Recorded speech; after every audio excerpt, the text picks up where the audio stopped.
Hey everyone, how are you? My name is Camille Shamokin and I am your go-to travel girl. So in this video, it is all about flights. We're going to go over flights from New York to Jamaica, in particular flights leaving out of LaGuardia in New York versus JFK. We'll have another video separately for JFK. So in this video, I'm going to be using Priceline. I'm going to find the flights that I like through Priceline. I'm going to save them, upload them to Airfordable, and then walk you through how to book them with Airfordable. Okay. So the very first step you want to do is go to Priceline.com. I've already inputted the information that I needed, but I'm going to go over it with you. So if you watched a few of my videos, you know that I am really big on using airport codes versus just typing in a city, right?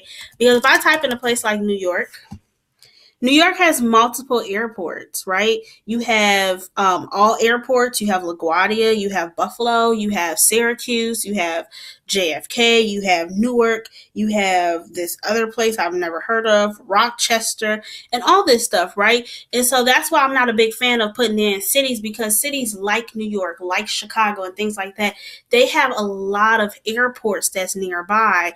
And so if you don't know which airport you're flying out of, or if you're a first time traveler and you really don't know what you're doing, it can get really confusing, right? And so that's why I'm a big proprietor of using airport codes versus you just type it in a city, right? So what you want to do, for if you live in New York or you live in the New York area and you want to fly out of LaGuardia, you want to put in LGA. LGA is the airport code for LaGuardia, okay? And then once you put in LaGuardia, then you have your the city you're going to, which is Montego Bay, right? So the airport code for Montego Bay is MBJ, right? But let's say I just put in Jamaica. So if I put in Jamaica, there's all kinds of airports that pop up. I got Montego Bay, I got Kingston, I got Ocho, I got another Kingston's, I have Negril, I have Port Antonio. And so that's another reason why you don't want to just put in a destination. You want to put in the airport code, because you know by putting in that airport code that you are flying in the right city. So the airport code for Montego Bay is MBJ. And then the travel dates are May 27th through the 30th for the trip, just in case y'all forgot. And so once I put that in, I put in one guest because I'm only going to book for myself. But if you're booking for multiple people, definitely put, 5 people, 3 people, 2 people, 1 person, all that good stuff, okay? Oops. They're going to refresh it for me. So now we're going to look at flights, and we're going to look at flight options. And I'm going to tell you why I chose some flights versus not choosing them. So here's the first flight that pops up. It looks great, right? It is $447. That caught my eye immediately. The flights are relatively short. They're like 7 hours. But let's look at the details of this flight before we go ahead and book it. So there's one red flag. Well, yeah, basically 1 or 2 red flags that I see. The first one is that I leave in the afternoon. I leave at 1:50 p.m. from New York.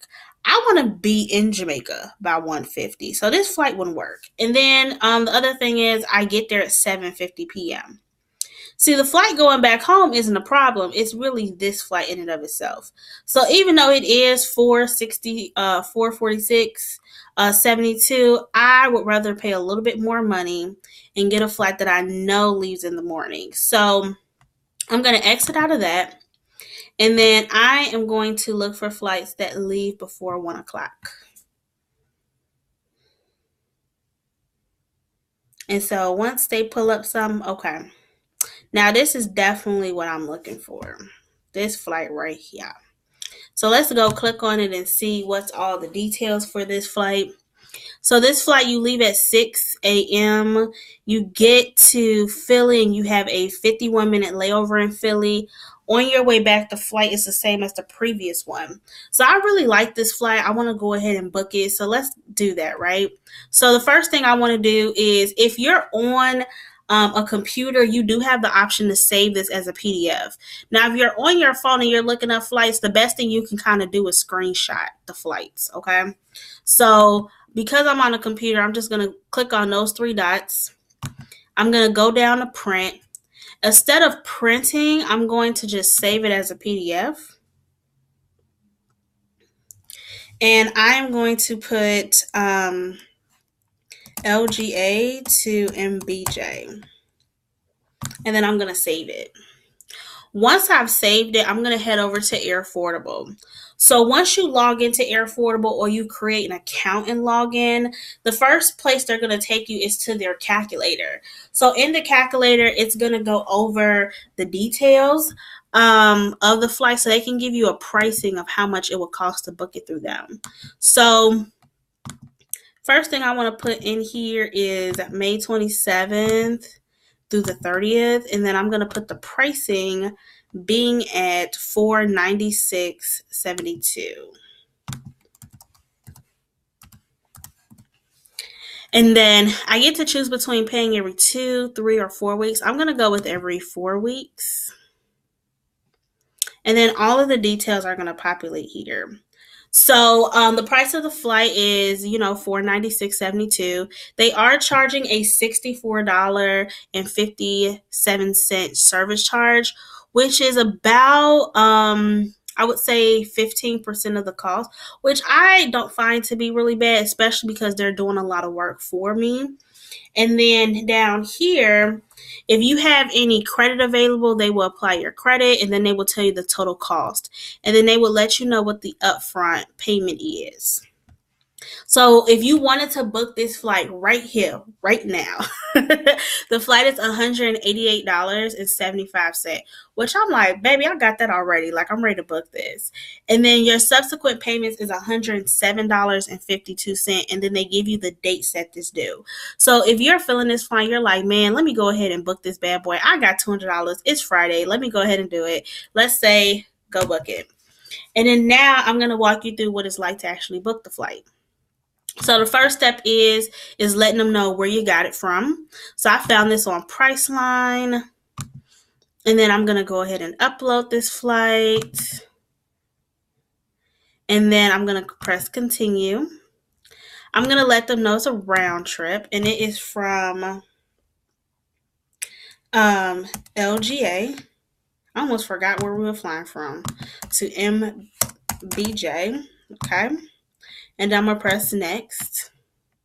And then they want your travel dates, of course. So I'm going to let them know we are going from May 27th through May 30th. We'll press next. And then they're going to ask for the cost of the flight again. So it was $496.72. And then I'm going to press next. And then I get to choose between paying every 2, 3, or 4 weeks. I'm going to go with every 4. And then I'm going to press accept. And then from here, you'll put your information in. So what's super dope about Airfordable is that if you're booking for multiple people, you can just add their name here, right? Which I think is so cool. And then you'll put your card information in. Once you put your card info in, you are good to go. You can go ahead and book this. And then Airfordable will kind of do its thing and make sure that everything is good on their end. They will send you a confirmation. They'll send you like your payment history and all that good stuff. So you really don't have to do a lot of worrying, okay? And then if you do have any questions, you can definitely reach out to them. They have a really great customer support team. I love their customer support team, and so I use it quite frequently. And so there you go. If you guys have any questions, definitely reach out to me via email. I would love to hear from you, and thank you again for watching this video. Later.